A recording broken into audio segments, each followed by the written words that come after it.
আপনারা জানেন যে ঢাকাতে যে পরিমাণে অবৈধ ব্যাটারি চালিত রিক্সা চলে এসছে, এটা নিয়ে জনদুর্ভোগ একদম চরম পর্যায়ে পৌঁছেছে।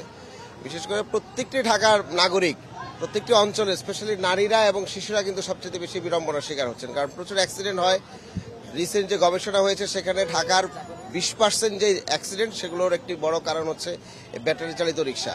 কারণ এই রিক্সাগুলো হচ্ছে ওয়েল্ডিং মেশিনে বানানো হয়, ওয়েল্ডিং এর যে ওয়ার্কশপগুলো আছে সেখানে বানানো হয়। কোনো ধরনের ডিজাইন নাই, কোনো ধরনের নীতিমালা নাই, এবং একটা ভারী বাহন হাত দিয়ে এটাকে ব্রেক করা হয়, যে কারণে এটা আসলে কোনো কন্ট্রোল নাই। তো সুতরাং যানবাহন এবং গণপরিবহন যে বিষয়টা, সেটা হচ্ছে যে জনগণের একদিকে হচ্ছে সুরক্ষা দিবে, এটা হচ্ছে গণপরিবহনের প্রধান শর্ত। দ্বিতীয় শর্ত হচ্ছে যে সেটা দিয়ে মানুষের পরিবহনগুলো ঠিক মতো করতে পারবে।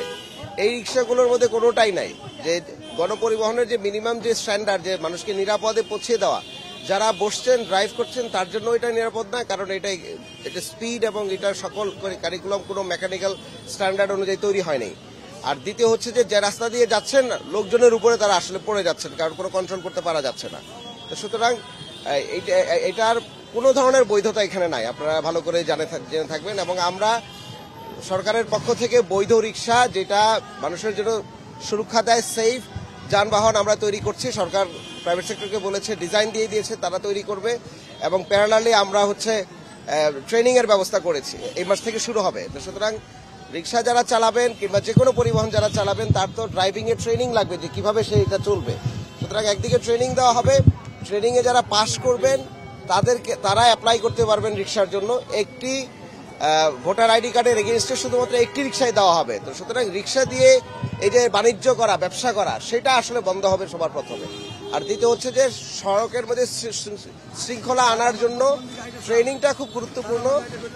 এবং ট্রেনিং এর সাথে সাথে গুরুত্বপূর্ণ হচ্ছে যে যারা ট্রেনিং এ পাশ করবেন তাদেরকে আমরা সিটি কর্পোরেশনের পক্ষ থেকে যে বৈধ রিক্সাগুলো তৈরি করা হবে, সেই রিক্সাগুলোর আমরা লাইসেন্সিং করব।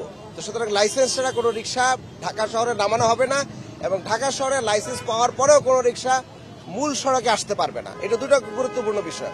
সুতরাং মূল সড়কের বাইরে ভিতরে লাইসেন্স সহ বৈধ রিক্সাগুলো নির্দিষ্ট জোনে নির্দিষ্ট এলাকায় রিক্সা চালাতে পারবেন, এক রিক্সা অন্য এলাকার মধ্যে যেতে পারবে না। এই ধরনের শক্ত কাঠামো আইন আমরা তৈরি করছি, গাইডলাইন আমরা তৈরি করেছি, আমরা স্ট্যান্ডার্ডটা তৈরি করেছি যে বাহনটা তৈরি করা হবে সেই বাহনটার স্ট্যান্ডার্ডটা কি এবং কারা কারা এটা তৈরি করতে পারবেন। যেখানে সেখানেই রিক্সা উৎপাদন কেউ করতে পারবেন না, তাদেরও আর আমাদের সিটি কর্পোরেশন থেকে লাইসেন্স নিতে হবে। সেই লাইসেন্সগুলো নিয়ে যখন রিক্সা প্রডিউস করবেন, আমরা তখন নাম্বার প্লেট দিব, যিনি এই প্রশিক্ষণের মাধ্যমে সার্টিফিকেট পেয়েছেন।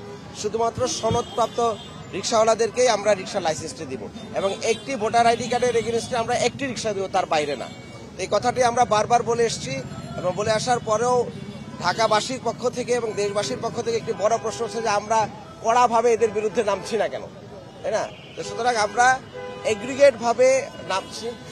হ্যাঁ, আচ্ছা, আমরা এগ্রিগেট ভাবে নামছি, যে কারণে যেখানের মধ্যে এই রিক্সাগুলো তৈরি করা হয় এবং চার্জিং পয়েন্টগুলো আছে, তার উপরে আমাদের অপারেশন শুরু হবে। এগুলোকে আমরা বন্ধ করে দিব। ডেস্কোর সাথে আমরা আলাপ করেছি, এবং আজকে আমরা ডিএমপি, সিটি কর্পোরেশন মিলে আমরা এই যৌথ অভিযান শুরু করেছি।